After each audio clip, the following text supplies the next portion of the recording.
man. Us Nanook people, as cold weather hits, we got to grow that beard out. So, in case the listeners have not heard of Rebel Inc., you want to explain it a little bit?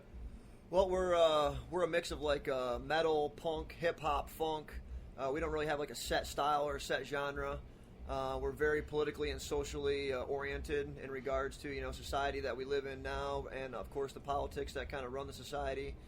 Plus a lot of stuff that are behind the curtains, like your banks and all that kind of stuff, the money that runs the system.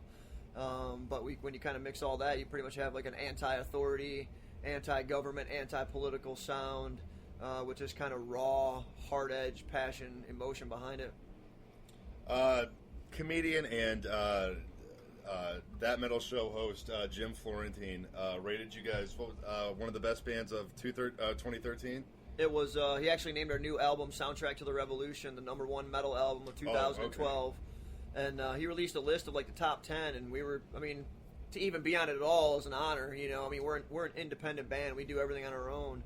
And when we wake up one day and you find out that somebody like Jim Florentine named your album the #1 metal album of the year, it was kind of like, holy shit. I think he's gonna be here for your show tonight, isn't he? Yeah, he's performing down the road, place down the road, I think like 15, 20 minutes away. And if he can make it here in time, he's gonna get here to plug in, get amped up, and spread some energy with us. So, how did were you guys on that list with some bigger names too? Yeah, I can't remember all of them off the top of my head, man. But correct me if I'm saying it wrong. Is it Chimera? Chimera, yeah. They were on the list. They're from, I think they're from Cleveland. ZZ Top was on the list. I didn't even know they were metal. But it's funny because when I was a kid, I was a huge ZZ Top fan. That's part of the reason that that I ended up even getting into music. Yeah, and the beard. The beard. Part of the beard. That might be just in the brain, But they were a huge influence on me, ZZ Top. When I was a kid, my dad had them on the record player all the time. I liked them until they started getting all the pop stuff and their sound and everything. And I think that's a lot of bands. When bands start in a certain area, it seems like for whatever reason when they get into their later eras, it seems like they kind of become more like pop. Like perfect example, like your Papa Roach. Man, Papa Roach. Like I tell people a lot, like we sound like early Papa Roach or an early Linkin Park. Both of those bands came out. Hybrid raw. Theory from Linkin Park they were is a raw, great album. They were high energy, they were passionate, they were, and now they're a lot more poppy. Totally different sound now from what it was. Not that necessarily as bad, but pop's just not my genre. I like that hard, raw edge, raw. Especially when it comes to the recordings and the live performances. Like those are part of what inspires me as a musician. Are the bands opening up for you tonight? Are they touring with you guys, or are they just from around the area? I believe both bands are local bands. Typically, we don't tour often with other independent bands. The tour part with other independent bands is very difficult because touring independently as an individual band is already hard to do. But basically, if you're touring around the country with bands that nobody's ever heard of before, you're not bringing a whole lot of people out to your shows. So we tend to try to meet the good bands, the good people of the different cities that we tour into, and then we build a family from there. You meet the right people, you meet the right bands, you meet the bands that are good bands and that work hard to help bring people out, and then you can trade shows. We can bring people to Baltimore that brought us to Akron, or that brought us to Detroit, or whatever it may be. We can bring them to Baltimore, or some of the other areas like in West Virginia. We have a huge following pretty much everywhere in West Virginia, to where we can help get other bands exposure as well. But touring independently with another independent band that none of us have a ton of songs on the radio. We're not getting that press and all that PR like these big national bands are. Right. We depend on the locals, and we're all about local. We support local when it comes to food, when it comes to energy, all that type of stuff. So why not when it comes to music? Is tonight your first night ever working with Rippers? Yeah. Yep. Do you like it so far here? Yeah. It's been an awesome experience already. Like we walked right in, positive atmosphere. And, good times. I've heard some of these bands. They, I don't know. I guess they don't really like it here. I have never played here. I played the old one, but I don't really understand how you could not like it here. It's such a great place. Well, being in a band, the only thing that I could see people having a gripe with at all, just from my first walk-in, is the seating. Because when you offer people a chance to sit down, they're going to sit down. Exactly. But the thing that I thought was awesome about this place already is that all the tables that they had up front, they had signs right on them saying at 8 p.m.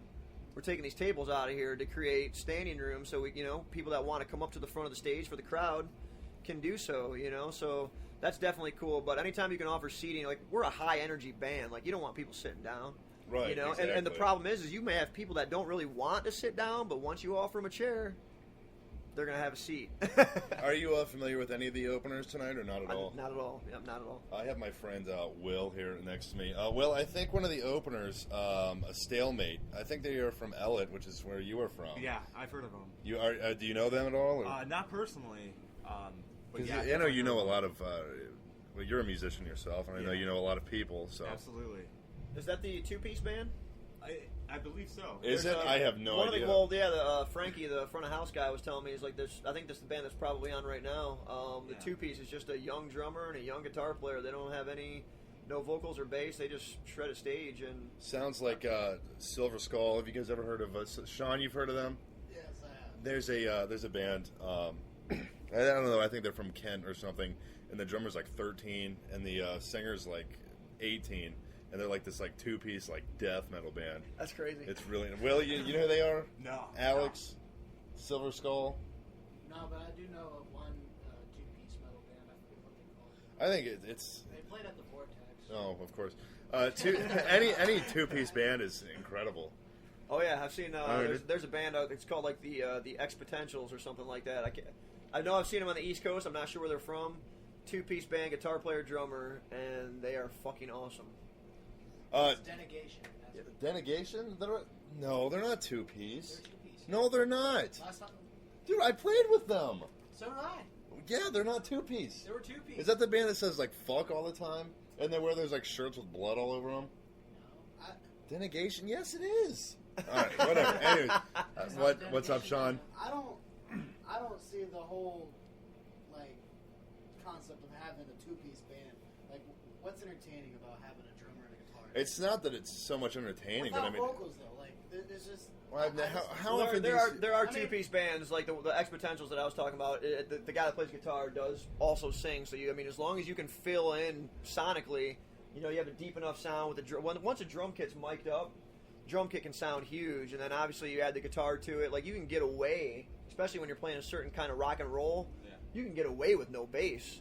Well, that's what we had to do. We were playing out in Sandusky. vocals, one We guitar. had two vocals, one guitar, and a drummer. I And still think personally we ripped that shit up though. it was Yeah, a lot good. of We feedback. sounded good. I mean, A lot it, of good feedback. We fucked up Oh. psychosocial. Well, I think a lot of No. Rephrase that. I fucked up psychosocial. But a lot of people can look past the stuff that you don't, like Yeah. the bass player, like they can look past it and get it, Yeah. Now the people that know your music, that have bought your CD or whatever, like they might have a harder time with it. But all the people that have never seen or heard you before, Yeah. they're Right, going to be looking exactly. right past it. So you said you guys have been touring pretty heavily for the past 5 years. Yep. I'm sure you have some very, very good stories. We have all kinds of crazy Let's shit hear the happen. best one. Yeah, We I have want all to kinds hear. of crazy shit happen. I want to hear the best story that you have from being on the road. Oh man, I know you guys will probably think this is totally lame, but we have all kinds of like the crazy psycho things happen all the time. All right, so I'm gonna leave that out of it. We were in Seattle, Washington. We were in Seattle, Washington at the Seattle Hemp Fest in 2011, and in the middle of nowhere, we get drive-by egged by people. You get what? Drive-by egging, like our drummer got blasted with eggs. Like they threw a dozen. Like nobody knew who we were. We were just guys walking down the street. Like nobody knew who we were. We just happened to be victims of being in the wrong spot at the wrong time. A whole carton of eggs comes flying out of this car at 50 miles an hour, and it misses everybody except our drummer. That's some real drummer's luck right there. I would be the one to get hit by the egg. Well, dude, you got beat by a baseball bat. Of course. Come on, man. Of course. This dude right here. I have my friend Sean over here. We are here at Ripper's Rock House with Adam from Rebel Inc. I have my friend Sean over here, and it was like 4 a.m, and you were in downtown Worcester. And what was it? How many guys were there that jumped you? There was 3 of us. Come over here really quick while you're here, because you're never actually on the show. While we're doing this is supposed to be a Rebel Link thing, but I do want to ask you this while you're here. Why would you be so fucking stupid to get out of the car when there's guys with baseball bats? Listen. Because you know you're going to get your ass beat. No, this is what happened. Okay. We were told it's going to be a bonfire, blah, blah, blah. Long story At short. 4 a.m? No, this is when it happened. This was like, it was like midnight when it all happened. I got in the hospital by 4 in the morning. Okay, all right. So you were in the hospital by 4 in the morning. So Okay. anyway, what happened was, long story short, it was supposed to be a bonfire. We're gonna go hang out, drink some beer, whatever. And there was a car in front of me. Well, they went there with the intention to fight, and I didn't know it. I got out of the car. Guy was hiding behind the road. He punched me, and then we did our thing. And then I got hit with a baseball bat. And then after that, I don't remember what happened. I remember in the ambulance, and that's about it. The what? The ambulance? Ambulance. So now, I must have misunderstood. I thought you seen them with baseball bats, and you got out of your car to stand up for yourself. No, well, I mean, when Now, if someone's car's getting destroyed, you're not just gonna sit there. But like, I was dizzy. No, if you see people with baseball bats, you get in your fucking car and you go.